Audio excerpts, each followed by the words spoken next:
Divine Noni, ஆரோக்கியத்தின் அடையாளம்.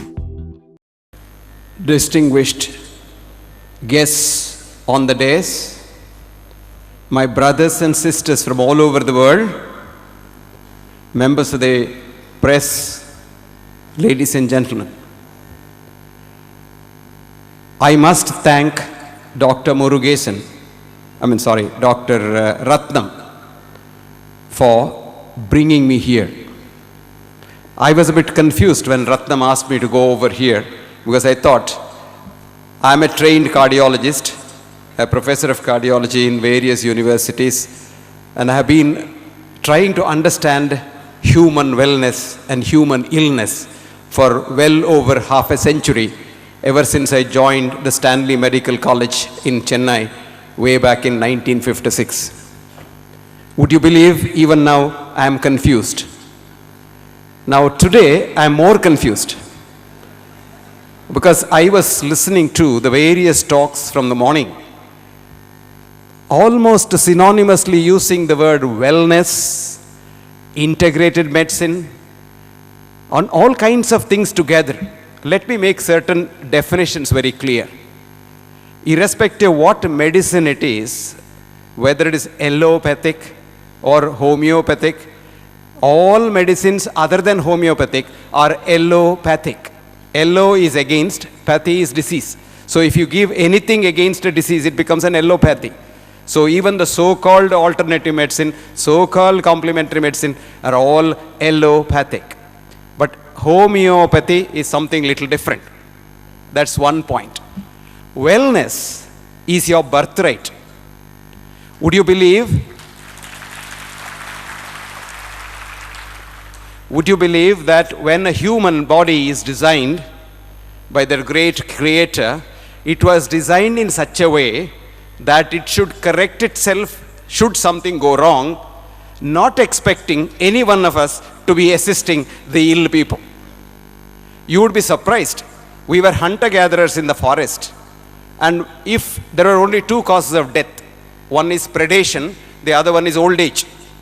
Supposing a tiger came and ate a limb of yours and ran away, you wouldn't die. Do you know that? You wouldn't die because the nature has provided a system called the autonomic nervous system, which redistributes the circulation, which closes down the bleeding vessels, which clots the blood, and which cools your body and reduces the oxygen demand. So chances are that you will not die. A recent audit of the Falklands War, which the British fought in South America, and the Vietnam War, which the Americans fought in Vietnam, shows us that in Vietnam, a grievously injured soldier had a 5-star modern medical treatment in Saigon within 5 to 10 minutes, carried by a helicopter. Whereas in Falklands, the British had no friends, and the soldiers were left on the ice, luckily, because it was October, November, December that the war took place, for as long as 24 to 48 hours. Now the audit shows the per capita death of the grievously injured people is slightly better in Falklands than in Vietnam, which means by doctor's intervention, we have sent more people to meet their maker in heaven faster. But let me hasten to add, having said that, irrespective of what system it is, if you administer a medicine into the system, there are a lot of changes occurring in the human body. That is the reason why a great thinker, Oliver Wendell Holmes, who trained as a doctor, became a professor of anatomy in the Harvard Medical School, very quickly left that to become a poet, wrote this beautiful word, "Take this home with you." He said, I quote, "If the whole materia medica simply means all the medicines, if the whole materia medica could be sunk to the bottom of the Bay of Bengal, it will be that much worse for the fishes and that much be good for the humankind." So now I'll bring you to the wellness concept. If you want to be well, have a mind which is well. Most, if not all, diseases start in the human mind, grow in the human body, aspected by your gene, and encouraged or suppressed or encouraged by the environment in which we live. No, I don't need the slides because I don't think there is time for slides. Close that down, please. Okay, thank you. Hang on, hang on. Now, where is the mind? Where is the mind? Never mind. And what is matter? No matter. A month ago, I was lecturing along with one of the greatest physicists of this world, the president of the Max Planck Institute in Munich, Germany. His name is Hans-Peter Dürr. And Hans was talking on matter, and I was talking on the new concept of holism in modern medicine. The old man started, he is 84 years old. He said, I'm a nuclear scientist. My job is to look at matter at its subtlest, and the subtlest level, which I've been doing for the last 55 years in the Max Planck Institute, and my predecessors were Albert Einstein and Werner Heisenberg. And after 55 years, ladies and gentlemen, I now know there is no matter at all. So friends, matter and energy are two faces of the same coin. So human body is a bundle of jumping leptoquarks. Leptoquark is the last bit of matter. Atom, hydrons, leptoquarks. Lepto is in Latin means the smallest, quark is a bit. So you and I are jumping leptoquarks. You and I look solid because it is only an illusion, or if you want to call it as a delusion. But when we all meet here, now lot of us have come together. This is the beginning. Coming together is the beginning. But staying together is progress. And working together is the goal. Please take home this message. Any medicine, irrespective of what name you give it, is probably not good for the human system, unless the human system really is in a bad shape. And that happens in emergency care, where you require the modern medical assistance. Modern medicine is a necessity in emergency care.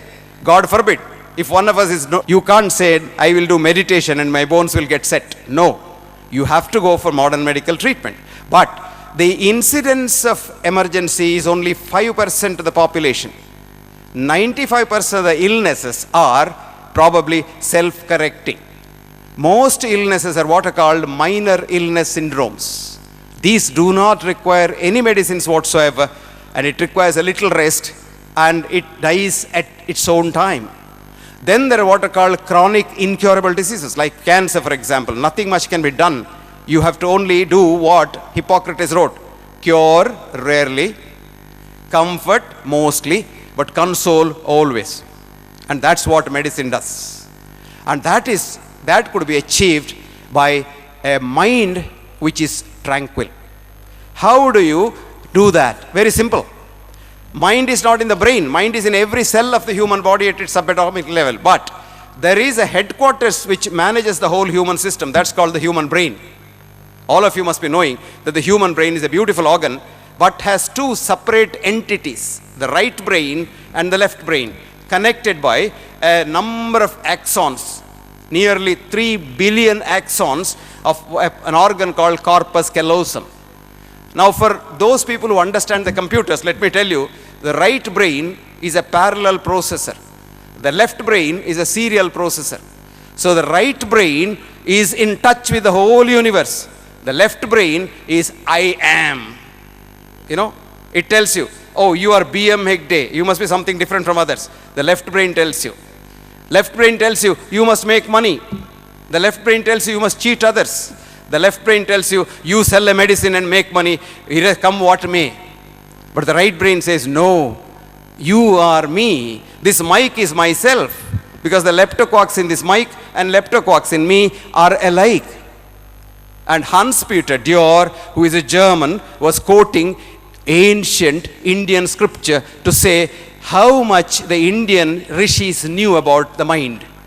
He said, the mind is leptoquark is everywhere, and this I call as a duality in English, but the Indian sages called it as Advaita, and he quoted this beautiful stanza which says, Bahir antascha bhutanam. It's inside and outside. Charam acharamevacha. The leptoquark is so moving around the nucleus, but you still look solid. Sukshmavatet avijnayam. No scientist can see it. No scientist can see a leptoquark. No scientist has seen an electron. Of course, they have described it by different names and got Nobel Prize, but they have not seen it. Just as you and I have not seen God, they have not seen a leptoquark. But friends, the right brain always tells you, love others, help others. Because there is nobody called other. Dr. Sir, P.I. Peter and M Hegde are the same bundle of leptoquarks.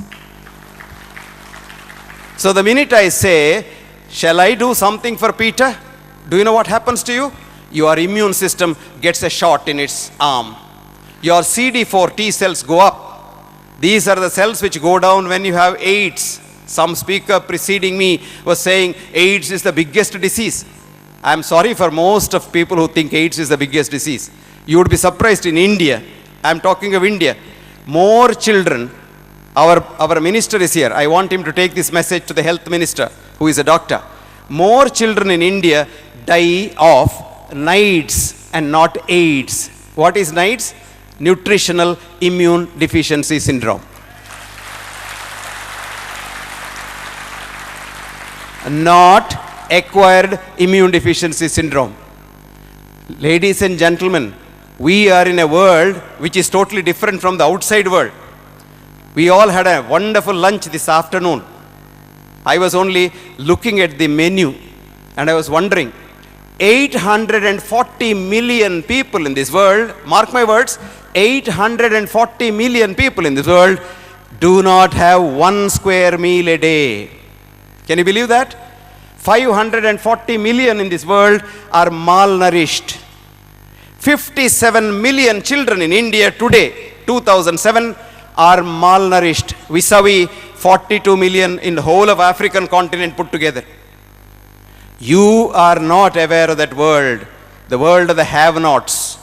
The biggest cause of illness is food or the lack of it. And for some of us, the food, the more of it. So there are two kinds of illnesses.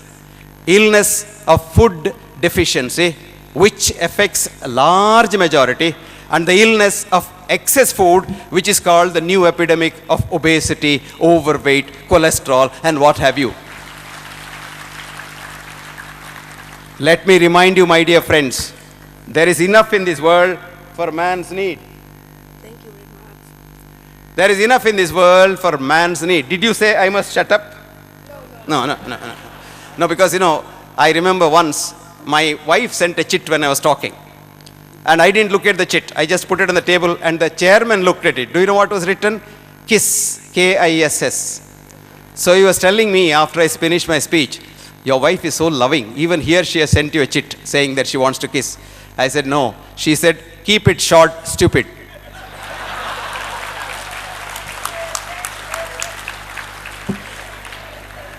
So friends, coming back to the concept of wellness, what you should be doing is just keep your mind absolutely filled with universal love.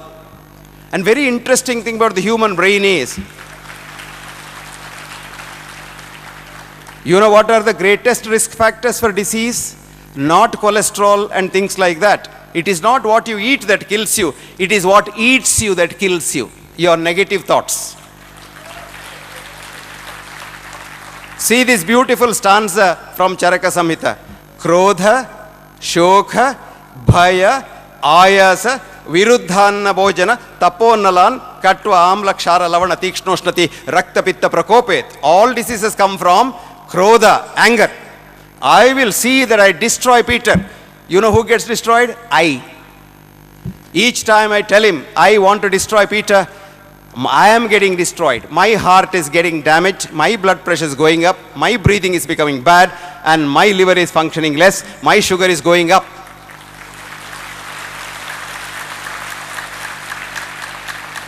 So friends, you have to develop, nurture, and manure your right brain. And try to suppress your left brain to the extent possible. Because it says, I am. That is aham. That ego, that kills. So wellness does not come by medicine. Wellness comes by simple four things. A, keep your mind tranquil. Number one. Number two, love everyone. 3, hate no one. 4, help others if you can, but don't harm certainly. 6, eat in moderation. What our ancestors used to eat. And look at nature before you eat. Most of you ate chicken this afternoon, did you? No? No. Now see, the meat eating animals in nature never eat cooked meat. So if you want to eat chicken and still survive, you must eat raw chicken. The minute you cook it, the chemicals change and make it poison. And when you fry it, it becomes a terrific poison. Now for example, milk. Tell me in nature, which animal drinks the milk of another animal? The minute you stop drinking your mother's milk, my dear friends, you don't have an enzyme to digest milk at all. And recent studies have shown that milk, foreign milk protein and the protein in your pancreas are identical. So when you drink foreign milk, that is another species milk, you produce antibodies in the body which sometimes do not recognize your own pancreas and go and hit it. That's why we are all becoming diabetics at a young age of 30, 40. In the good old days, our ancestors had to walk several miles to get the next meal. Today, you don't even have to get out of your chair. The meal comes to the table and it's all cooked and pre-cooked and kept with lot of salt in it. Preserved food is the biggest killer. Now, all this is fine. Now, we talked about alternate medicines. They are all good. Now, you will not be able to sell it to a scientific community unless you do authentic, hard scientific studies on any one of the medicines you want to sell to the world and get that published in a peer-reviewed journal. Then the world will sit up and say, yes, this medicine is good. So to do that, we have a group of 15 scientists based in Washington, D.C. for the last 5 years, ever since I retired. We call ourselves Friends of Health, and we have started a new journal called the Journal of the Science of Healing Outcomes. Of the 15 people, I am the only ordinary person. Rest of them are Nobel laureates and various others. She has sent the same kiss. If any one of you have authentic data on healing with any medicine you have, you please send that data to me. I will get it published with a super reviewed journal, which is called JSHO, which is an online journal. Simply sitting here and saying alternate medicine is the best, nobody will buy it. If you want to sell it to anyone, you must talk in their language. And to sell anything to the scientific community, you must talk it in scientific language. Thank you all very much for a very patient hearing. Divine Noni, ஆரோக்கியத்தின் அடையாளம்.